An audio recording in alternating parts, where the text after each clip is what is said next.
Good afternoon and welcome to this debate among Republican candidates in the primary election for the Utah State Board of Education in District 4, which includes parts of Davis County, including North Salt Lake, Farmington, and Bountiful. I'm Jay Evenson, opinion writer for the Deseret News, and I will be your moderator this afternoon. I would first like to thank and recognize our sponsors, which are the Hinckley Institute of Politics, KSL and the Deseret News, the United Way of Salt Lake, the Utah PTA, the Sutherland Institute, and the Utah Association of Charter Schools. We have two candidates this afternoon. They are Melanie Mortensen and Leanne Wood. Our goal today is to provide a platform to help voters make an informed decision while voting in the Republican primary election.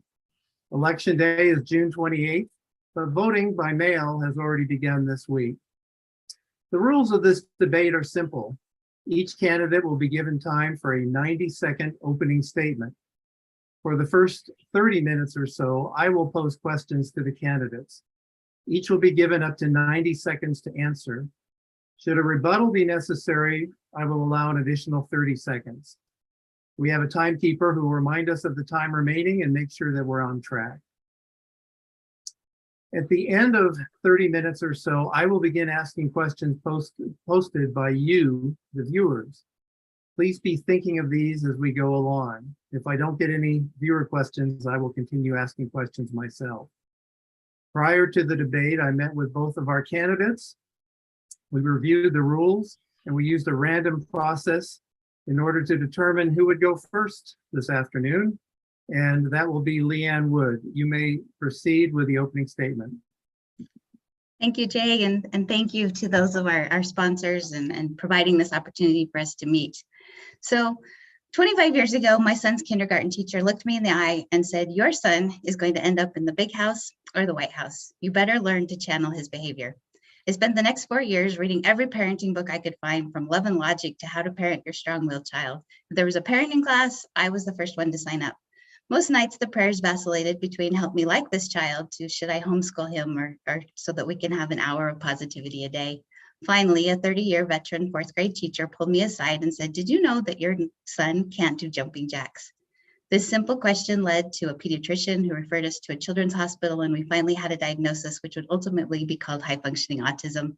The answer brought much needed peace to our home and support from the public education system. A carefully crafted 504, occupational therapy, and an amazing school counselor who learned to help him how to be a friend, how to look someone in the eye, how to introduce himself to another child in the playground. And I saw the value of the public education support system. And I began a 25-year career, so to speak, of giving back, from my children's classroom to the school as a community council chair, as a PTA president, to the district, and finally to the state, following Utah education policy and legislation. I've dedicated my time to being a parent voice in a system surrounded by teachers, principals, and superintendents. And I believe I have the experience, the time, and the dedication to be a Utah State Board member that will continue to give back to our children, to our parents, and to support a system that I will be constitutionally mandated to provide with general control and supervision. Thank you. Thank you, Leanne. Melanie Mortensen. Hi, I'm Melanie Mortensen. I'm running for State School Board District 4. I am a parent and a former educator, and as many parents are, have been concerned about the decline in our education system. I am running because I am passionate about parental rights, to ensure that every parent has the right to choose what education looks like for their child, every level and every year. As a former educator, I want to make sure we're taking care of our teachers, that we're supporting them, valuing them, and working with them to ensure what's best for our students. One of my priorities is increasing student proficiency. Currently in Utah, we have over 50% of our students who can't read at their own grade level. That is unacceptable. As a parent and a former teacher, I've been on both sides of this table, which gives me unique capability and qualities to be able to speak to the issues we have at hand and to bring all of us together in order to ensure a great future for our students. Thank you. Thank you. All right, we'll begin with the questioning now, and we'll start first with Melanie. Recently, the State School Board voted to withdraw its support for the biennial student survey on health and risk prevention. After 20 years of support, Concerns were raised by some board members about some of the questions on the survey, while others expressed support for continuing to collect data used to address the needs of students. What are your feelings about this? Do you agree with the board's decision to withdraw support?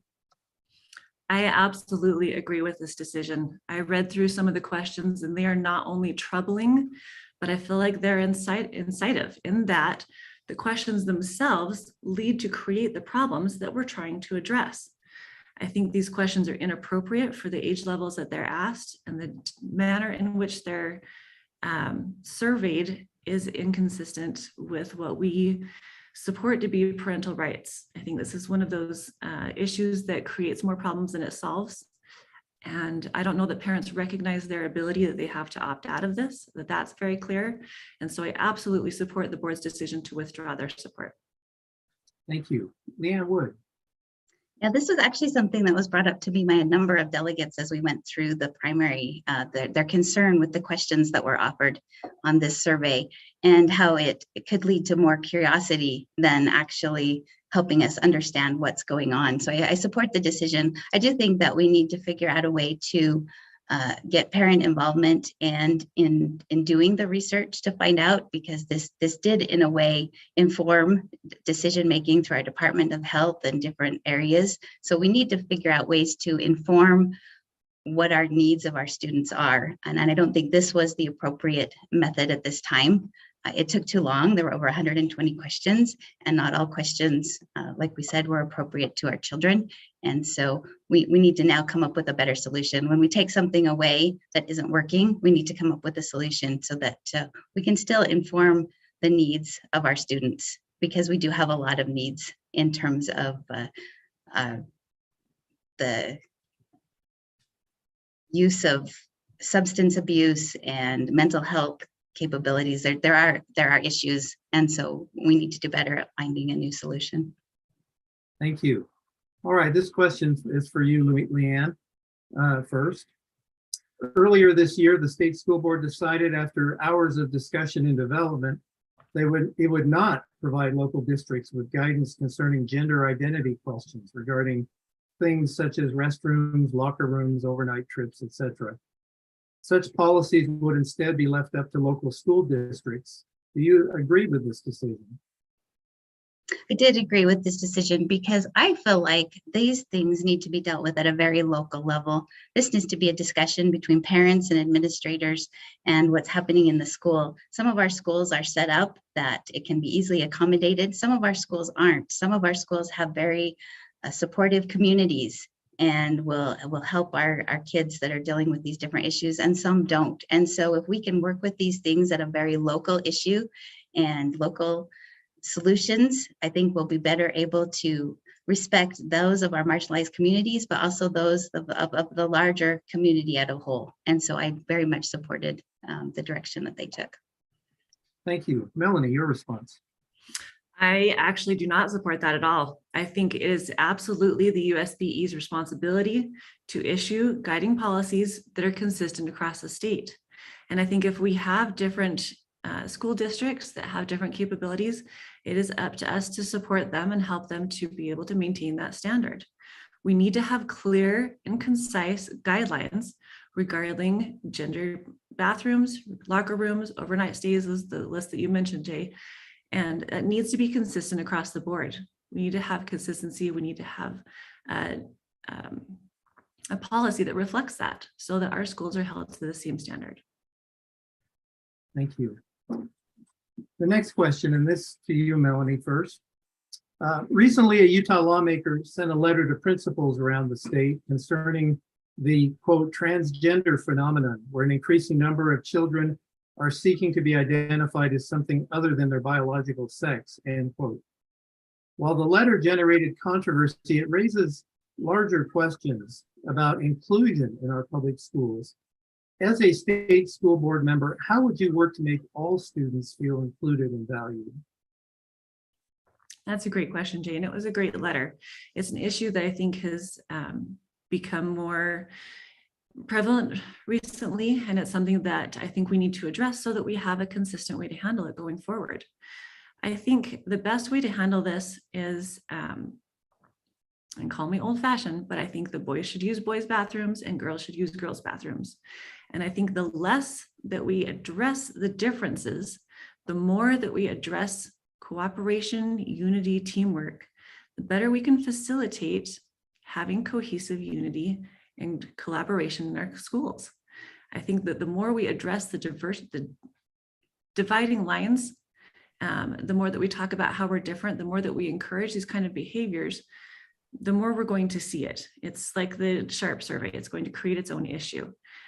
We have to draw a dividing line so that we can have consistency in education, so that our schools can be schools and not places where we determine and allocate and give into the latest whim or the latest frenzy that's going on. And I recognize this is a real deal, and these students are marginalized, and that's something that we need to have compassion for and we need to address.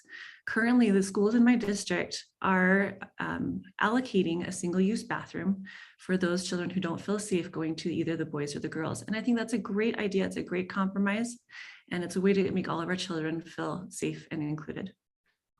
Thank you. Leanne Wood.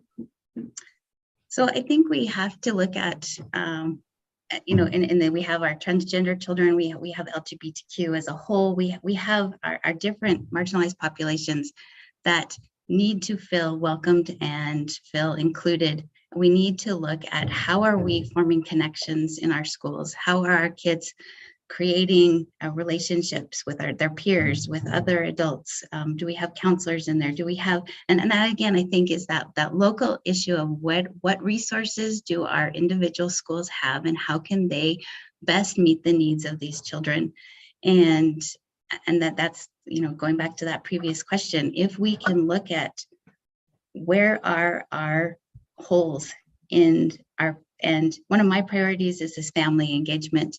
And what that is it's a partnership between our families and our educators. And so as parents can come and voice these concerns about, these children feeling safe or feeling that they have a place to go, or that if we can work on this partnership between families and meet those children where they're at, we'll be better off in overall. I think our children will learn better, they'll feel safer, and we'll see more student success. Thank you. We'll direct this question first to you, Leanne. It's along similar lines, but a recent Justice Department investigation found, quote, serious and widespread examples of racial harassment in the Davis School District. What is the state board's role in ensuring that racial harassment and discrimination do not exist in Utah schools? Well, and I think it's overall the bullying and that, we look at race, but we also have our special education students. We have different, too often our children that seem to be different in some way, we see this bullying aspect. And as we look at a law that just passed in the last session, I think it was HB 428, we're starting to going to track the victims. We've always tracked the perpetuators, with those that are doing the bullying, those that are and we have punitive things for them. But now we're going to start looking at, are there patterns of children that are being bullied in some way? And I think that racism is a part of that bullying. And if we can start seeing a pattern, we can look to, is it a program we need? Is it a policy we need? What do we need to do to better equip our teachers to deal with these issues, better equip our students? And in Davis County with the racial issues, we as parents have been getting these videos that our children are watching at school, and it's called No More Not Here. But one of the things that I feel is missing in that is that we get the links, but there's no discussion for parents to have with their children. And I would love some kind of guiding questions as to how do I address this with my child so that I make sure they're not one of those kids that are doing these racial bullying activities. Thank you. Melanie Mortensen. So I believe that as a USBE board, it is our responsibility to write the policies, as I mentioned earlier, that will help create a consistent standard across the state. Bullying is one of those aspects that we need to address. And I know the board has been working on that. I think it's something that we need to have a standard for, so that all the districts know what to hold up. That's the USBE's role. I think parents know what's best for their kids. I think parents know or should know how best to have those conversations with their children. And I think if we need to incorporate teacher training, that's something that we can do. But I feel like the Davis School District's issues come from a lack of leadership from the board level and also from the individual schools, where we could have had better training, better capability, better responses to these issues from the get-go, and not have it escalate to the point where the DOJ needs to get involved. So I think from a state school board member perspective, we need to make sure that we're writing clear and concise policies that can be applied across the state, that districts can uphold that standard. That's our responsibility. Thank you. All right, this next question would be to you first, Melanie. During the last legislative session, Utah lawmakers passed HB 374. It's a law that prohibits certain sensitive instructional material in schools, including those that could be considered pornographic or indecent. This has generated a fair bit of controversy, particularly concerning the content of books in our school libraries. The state school board is working on rules to enforce this new law. How do you feel this should be enforced, and do you support this new law? I absolutely support this law. I think it's a little tragic that we live in a society that needs a law like this, but we do, and we need it to be clear. We need it to be concise. The part I love about this law is that it asks for and demands accountability, accountability from the AG's office as well as from the USBE. And the policy that USBE writes needs to require accountability from our school districts. It has to have that reporting system set up in order to make it effective. We've had pornographic laws for years. We've known that pornography is an issue for years. And I'm frustrated that the USBE has continued to kick this project down the road and has not issued that statement yet. I know they're working on it, but it needs to be done quickly. It needs to be a policy that is transparent, that has a timeliness aspect to it, that includes easy to access information for all of our patrons regarding the challenge and the review process. And we need to have this out of our schools immediately. Per Attorney General's Ray's recent statement, that is up to him. It would be gone already. It needs to be gone. I'm frustrated with the Davis School District, who has voted twice now to retain books that contain clear descriptions and depictions of pornography. And I don't understand why the kickback is trying to keep these in our schools, because it's clearly against the law. So we need that policy from the USBE to uphold the law and to require our school districts to do so as well. Thank you. Thank you. Leanne Wood. Thank you. Yes, I did support that law, and I do think that it's, I'm glad that the state board is taking their time to make sure that we do it right. We know we have the First Amendment rights that we have to look and the things that have been in the Supreme Court, but we now have state guidance through the AG and recognizing that there are some things that absolutely do not belong in our schools, paid for by our taxpayers, that our children should not be exposed to. And so I appreciate that the state board is going to take the time to get it right. And as you look at the different the policies that are recommended, looking at how we make sure that there's tracking of that, and that we can see who's being involved in making those choices to get those books removed from the classroom or the library, and just making sure that we recognize there are certain things that should just never have been there in the first place, and we need to remove those. But making a policy that, so it's a model policy that's coming up, because the actual rule is rather clear, have a policy. So now, as we create this model policy that our districts can then take and use according to the values within their school district system. And so I look forward to that discussion on the 30th as we move forward and come to a consensus that will really help our districts do what's best for our children. Thank you. All right, now this goes to you, Leanne, first.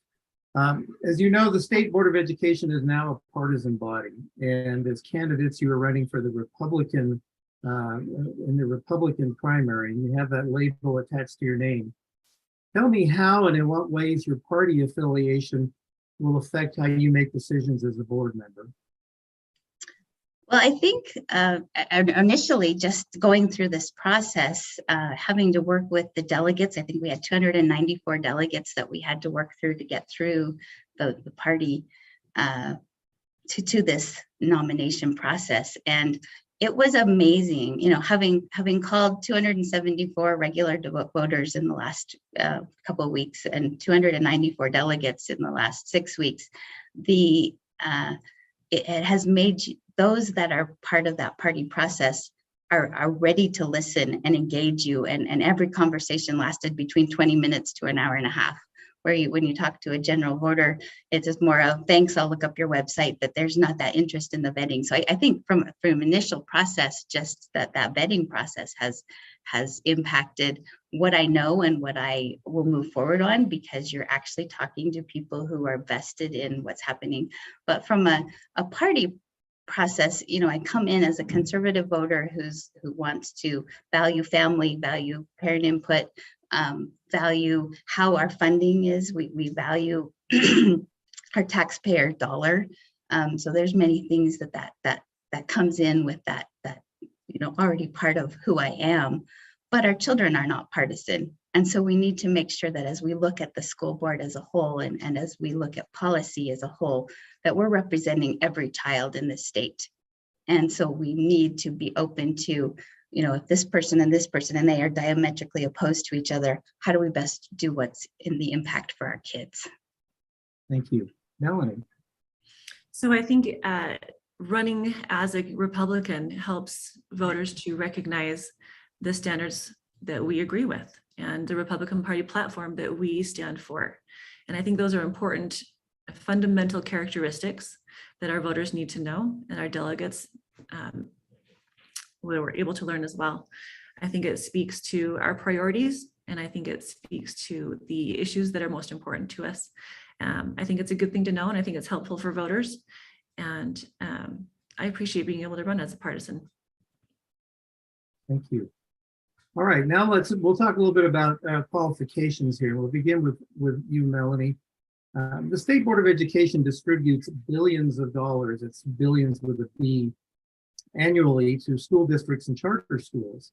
Explain to us what qualifies you to manage such a budget.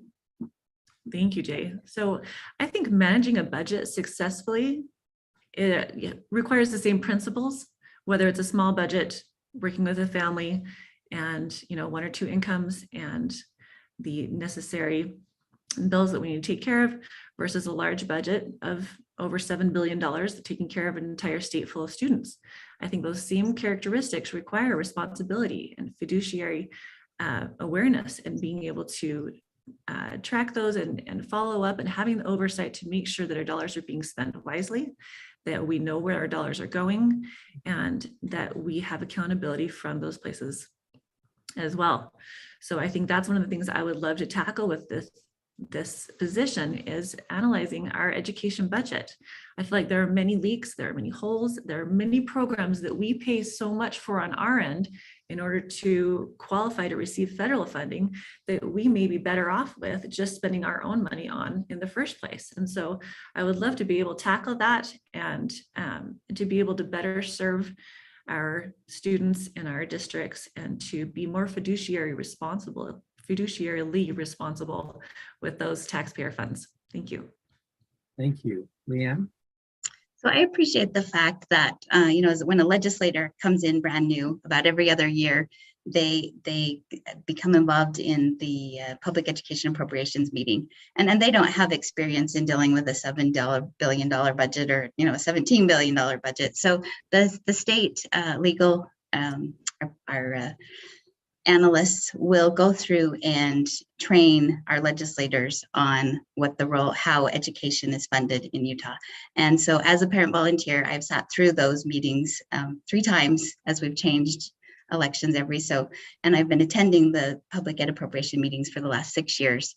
And so I feel very comfortable in all the different funding streams that come through our system, and recognizing that as a state board, we have oversight of that. We don't actually get to fund anything. We have our priorities that we, just as the governor, we get to request funds and say why we want them. And I think that's a very important role as we work with our districts and our schools and see their needs, that we are able to prioritize and make those recommendations to the legislature. But then it comes down to the legislature determining what funding we will actually get.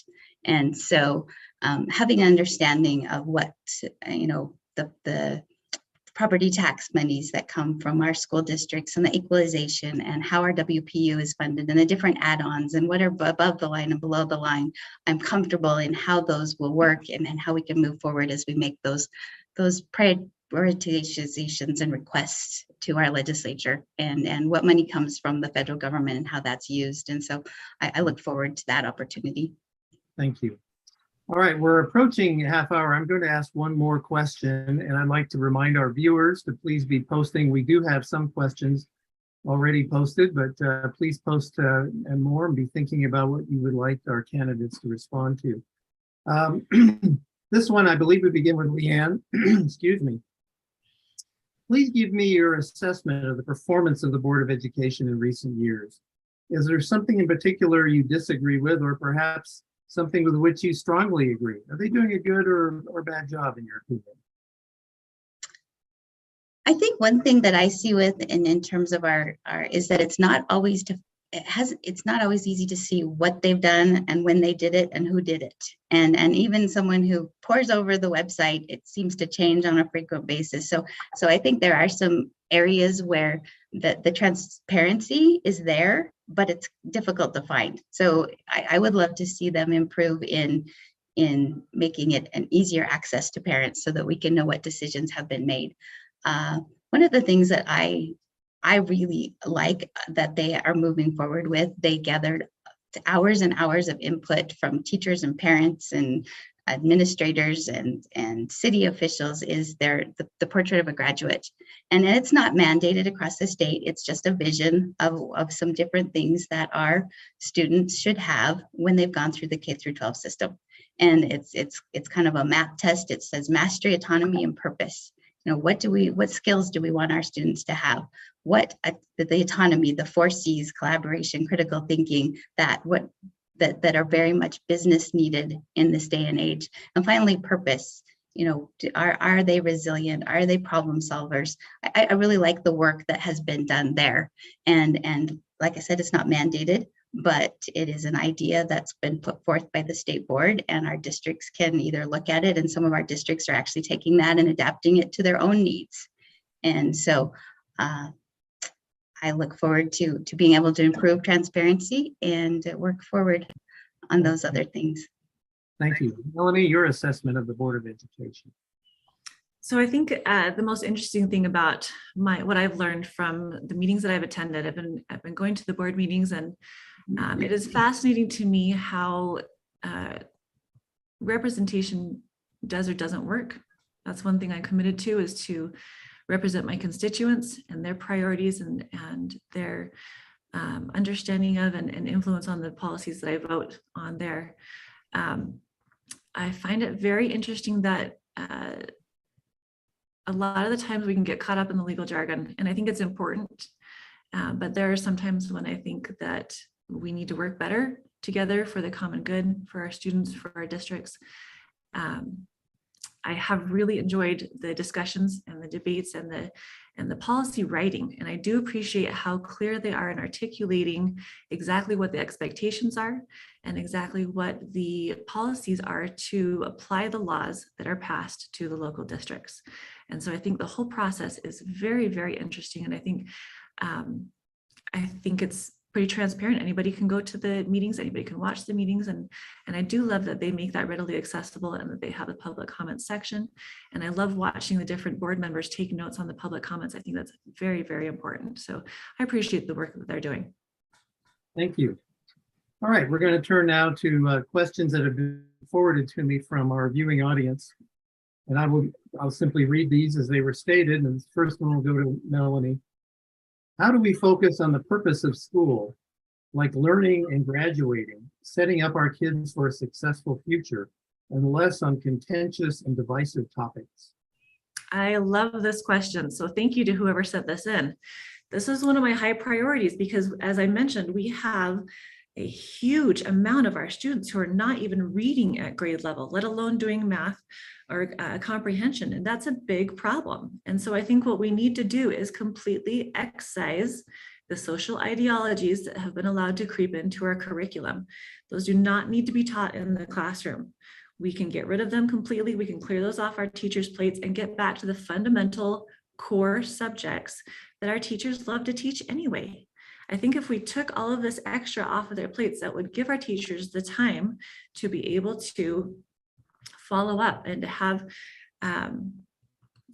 more time in their classroom to be able to teach these subjects and to teach these core values. I think we need to get rid of a lot of the over testing that we are requiring, because a lot of that doesn't allow for time to go back and increase comprehension. Whereas if we allow the teachers to do their testing, they could go back and find the holes in their students' learning and be able to teach to that so that we have mastery before we're allowing our students to move on. We need to have that accountability. We need to have that greater increase in proficiency in every single level, every single grade, and every year along the way. It needs to not be just a catch up in your senior year. It needs to be starting from the get-go at every level. Thank you. Thank you. Leanne, what? I actually agree with Melanie. I think we have had too much focus on the ideologies of today. That I think that's been the most frustrating thing as we've gone through this campaign, is that we've had 2 years of learning loss from our pandemic, and instead we're focused on all these outside issues. And if we could move back to focusing on those critical issues of our language arts, our math, our sciences, accurate history, and really allow our students to focus on those things that we will do better. Our students will do better.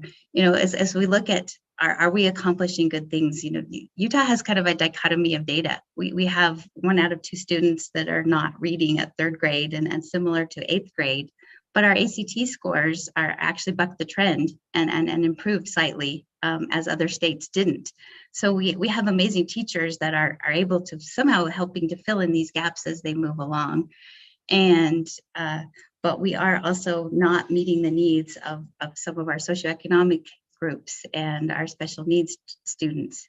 And so if we can get back to the basics, I think is what we really have to focus on, then we can help fill these holes. But also looking at the fact that our students are doing good things. If you look overall, we still have an 88% graduation rate, and our kids are moving to college and career ready. Thank you. All right, the next question from our viewer. I want my kids to have access to books showing a wide variety of opinions and beliefs. How would you protect my parental rights and ensure access to library books that other parents might not like? Leanne, we begin with you. Well, and we talked a little bit about this with this model policy that's coming out. I think it has to be flexible enough that it meets the needs of our individual districts. And we're not trying to take away books in our libraries.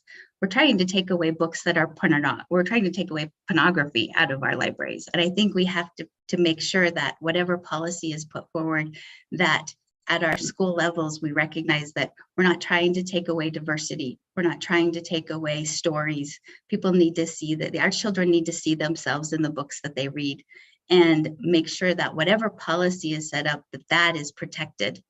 We want our children to see themselves. They don't need to see pornography.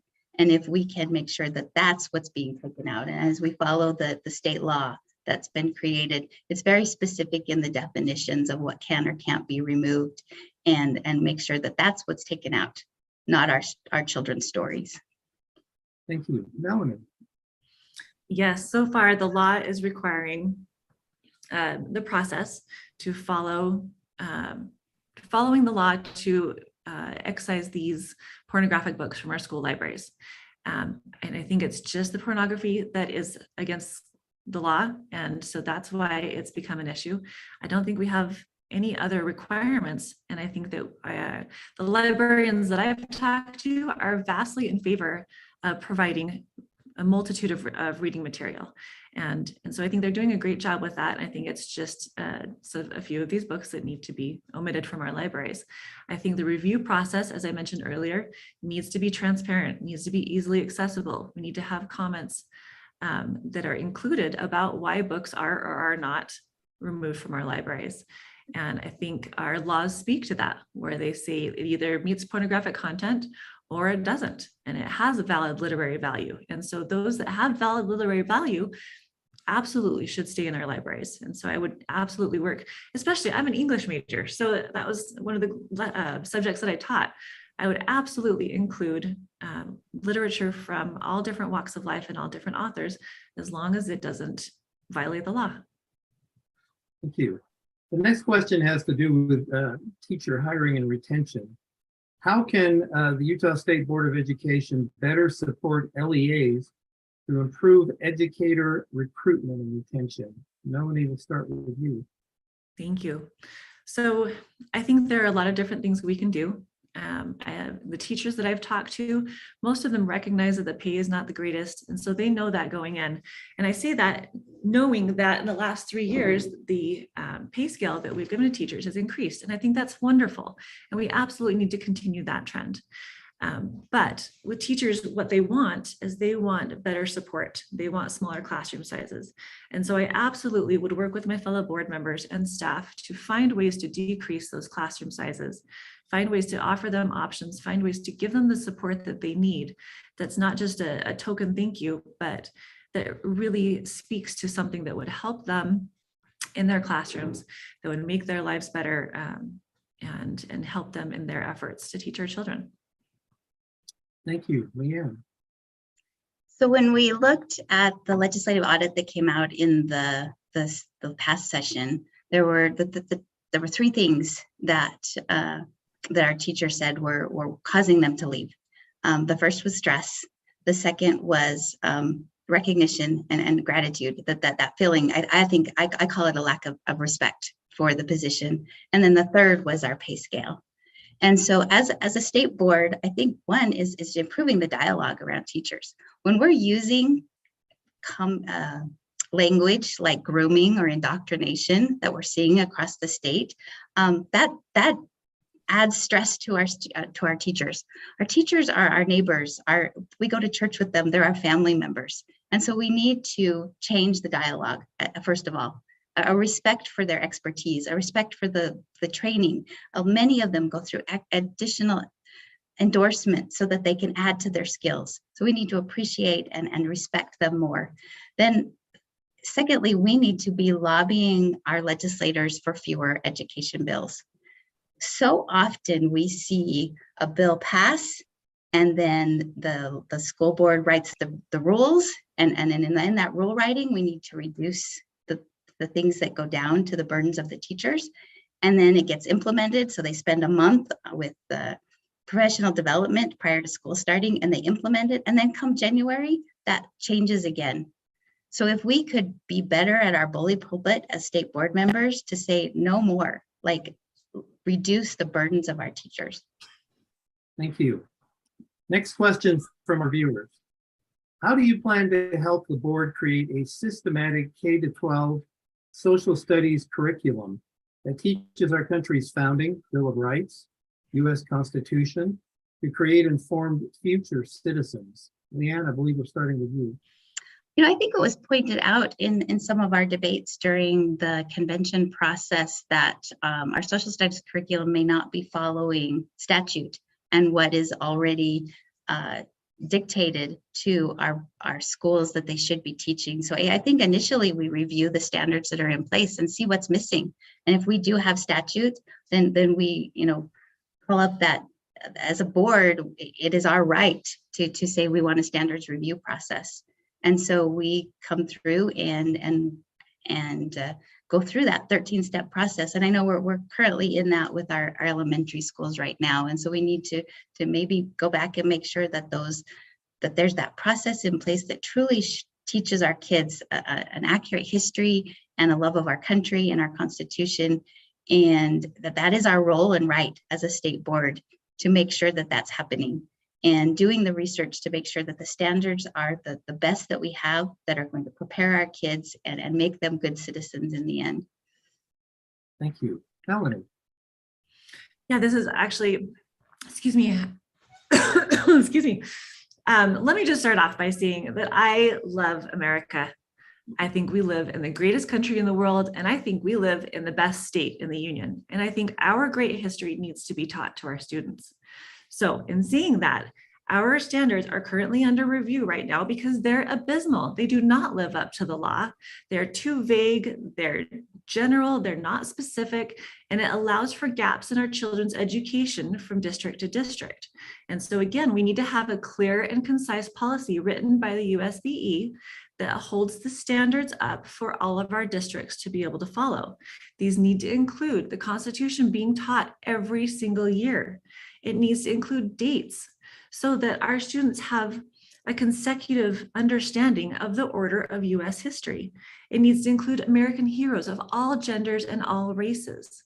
And it is these priorities, and there's many more I could go into, but for lack of time here, it's these priorities that are going to help our students understand what it means to be a United States citizen, that they recognize and learn how to think, not necessarily what to think. And that when they graduate, they are able to uphold the Constitution and become contributing members of society. Thank you. That exhausts all the questions that I've gotten from our viewers. I want to ask a couple more questions and just remind our viewers that if you'd like to contribute more, I will get to those before the hour is up, hopefully. I want to ask a question about the role of the State Board of Education. It's election season, and just about every candidate at every level will campaign in some way on education ideas. You'll hear lawmakers who hold the purse strings talk about what they would do with education. We don't have a governor's race this year, but often that plays into the governor's race as well. We have local boards of education in our school districts. It becomes really confusing, I think, to the average voter, who's in charge of education. So the question is, who is the primary driver of education policy in Utah? Is it the State Board of Education, the legislature, the governor, local school boards, or someone else? And I think we're starting with Melanie. All right, so I believe that it's the USB that's the primary driver of the policy. But in seeing that, please understand, and this is something I got asked a lot during our campaign, because the average voter may or may not understand what the USBE does or how we impact their daily life. And so the legislature makes the laws, the USBE writes the policy to uphold those laws and to help districts apply it in their individual schools. And so I think it's a vital role that we need to have, and it's a vital cooperation that we work with the legislature to be able to accomplish that. But it's a very, very important aspect to have, so that we have those policies that are upheld statewide, so that we have consistency statewide, and so that we have people that have that represent our constituents best. And that's my commitment, to represent my constituents. I'm not backed by any institution or establishment. And as such, I'm only responsible and beholden to my constituents. And I have a plan to increase their understanding and transparency and communication with me, and their ability to share their concerns, and for me to be able to take those to my position at the USBE, and to be able to return a report back what I'm learning, what I'm doing as a result of what they share with me. Thank you. Leanne. Yeah, I think we see as in Title 10 of our Constitution exactly what the roles. And yes, the state board is the driver of education. We have general control and supervision, but we also look at the other part of that constitutional mandate is the legislation. So legislator is to maintain it. So they fund it. They give us the money. We distribute it oftentimes through our through formula, and through grant writing or different processes, but we oversee it. We get the money from the federal government. We oversee that, and we make sure that those monies are used appropriately. We write the policy, the laws pass, or sometimes it's general policy, like we look at the different the library, the model policies. We do the policy driving, but then it's also our role, and I think this is the exciting role when we look at policy, is how much do we maintain it ourselves? How much do we mandate across the state level? When you have Daggett and Davis and San Juan and Salt Lake and looking at all the different needs, what can happen in a Davis school district is very different than what can happen on our Native American reservations in our San Juan County. So that's the exciting role that we have, is to say, okay, we're going to mandate this. This is an important process that we want to make sure that across the state it's all the same, but then we allow and give back to our districts. And there you have your local school board members that are elected officials in their own right and closer to the people that are going to implement the curriculum, and then use their innovative ideas to meet the individual needs of those schools in their areas. And so I think that's the excitement. Oh, my time's up. Sorry. This one's an exciting question to me. Sorry. Thank you for keeping an eye on that. I'm trying to watch the next question. Sometimes I miss that. Thank you. Both of you say that the State Board of Education should be the primary driver. And yet, lawmakers oftentimes will inject themselves into education. For example, in this last session, they decided that schools can now pivot to online learning only if the governor, the Senate president, the House Speaker, and the state superintendent of public education jointly approve. Do you think the legislature is kind of poking its head in where it doesn't belong there? And what is the answer? How would you deal with the legislature? You're both independently elected offices. What should be the proper relationship there? Leanne? Well, and I find that law was unfortunate, because you're looking at governors who is there to govern, but our Speaker of the House and our Senate President and our school superintendent, that they have no role in governance. And so they have a role to create the law. They and then it is to be passed down to be implemented. And so to have our local districts have to pivot to them, to turn to them as the answer, I find that very unfortunate. I think they have overstepped their bounds, especially in here with the online learning. This was a health issue.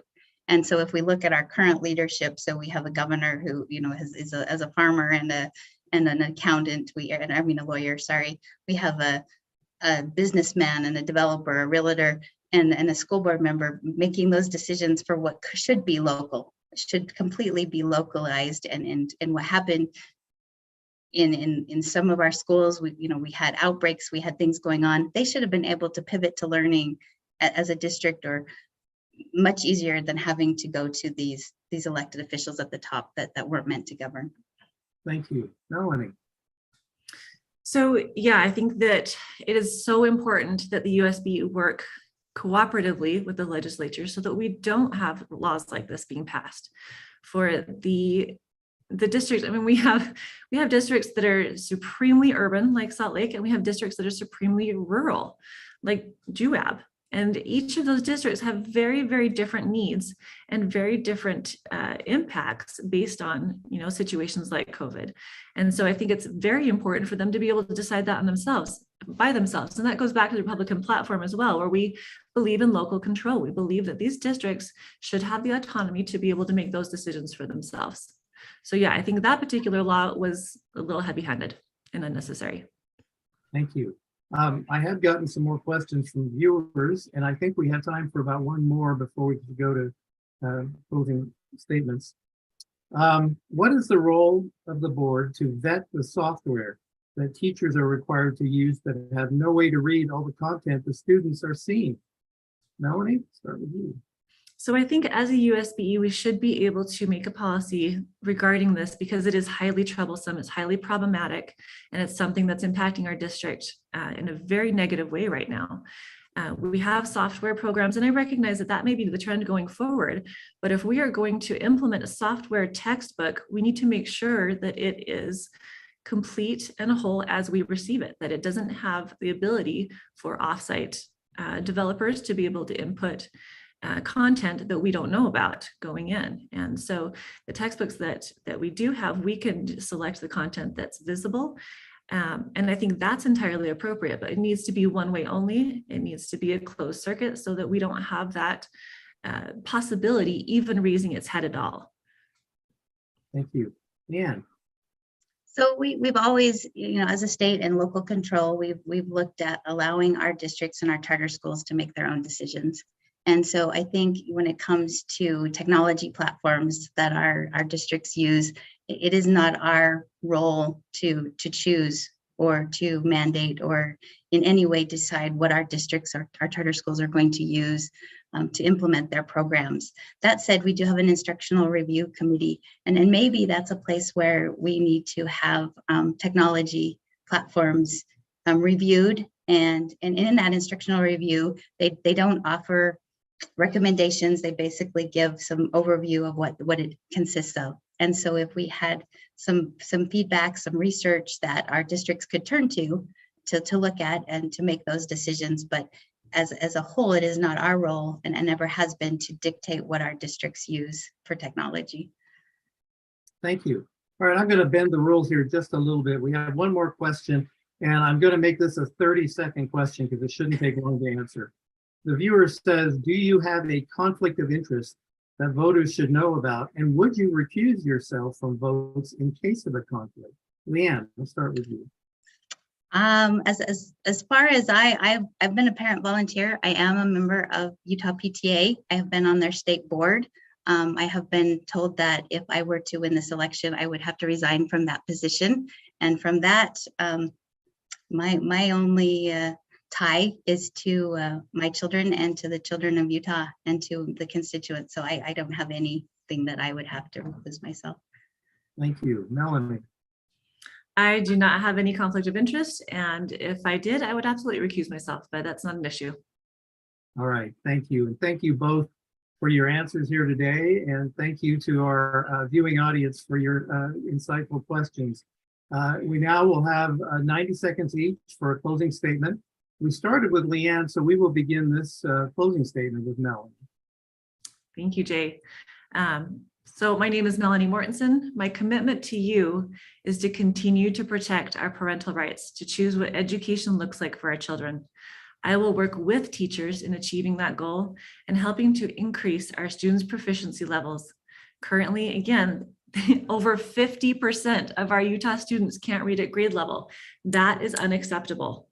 My opponent has taken money from a teachers union that doesn't represent the majority of Utah teachers. That same union who wanted to force masks on our children and push a political agenda. I'm proud that my campaign is mostly self-funded and that I've received donations from friends, neighbors, and regular people who are ready for a change and ready for a school board that truly puts our children's education first. It's time we worked with teachers and parents, not special interests, to improve our schools. And I'm ready to take on this challenge, and I would appreciate your support and your vote. Thank you. Thank you, Leanne. Thank you. My name is Leanne Wood, and I look forward to being a member of the Utah State School Board for District 4. My priorities have not changed throughout this campaign. From day one, I did research in 2019 to look at what we needed as a state, what makes students, and then that is family engagement, that partnership between families and educators, retaining and recruiting strong quality teachers, making a respectful position for our teachers, strong leadership. We need administrators that will retain teachers and improve school attendance because of the policies that they set in their schools. We need a positive school climate. We need families and students who feel safe in their environment. And finally, we need standards that are the first line of defense from things that we're seeing happening in other states that we don't want here. At this point, I have not taken money from the teachers union or any union. I did take some money from Education First, which is a a compilation of our business holders in Utah. I don't have $60,000 to donate to my campaign. This wasn't in my life plan until I realized that this board needed someone who believed passionately in public education and understood its role for our economy and for our students. And so I have had support. The other funding has come from my family and my friends and other delegates. And so I look forward to this role and ask for your vote. Leanne Wood, thank you. Thank you. Once again, I want to thank both of our candidates for being here today and for answering questions. And thanks to our viewers for the questions they provided, and also to our sponsors for setting up this debate. Our aim from the beginning was to help you make a more informed decision as you fill out your ballots in District 4, the State Board of Education. And we hope we've accomplished that here today. Thank you once again, and goodbye. Thank you, Jay.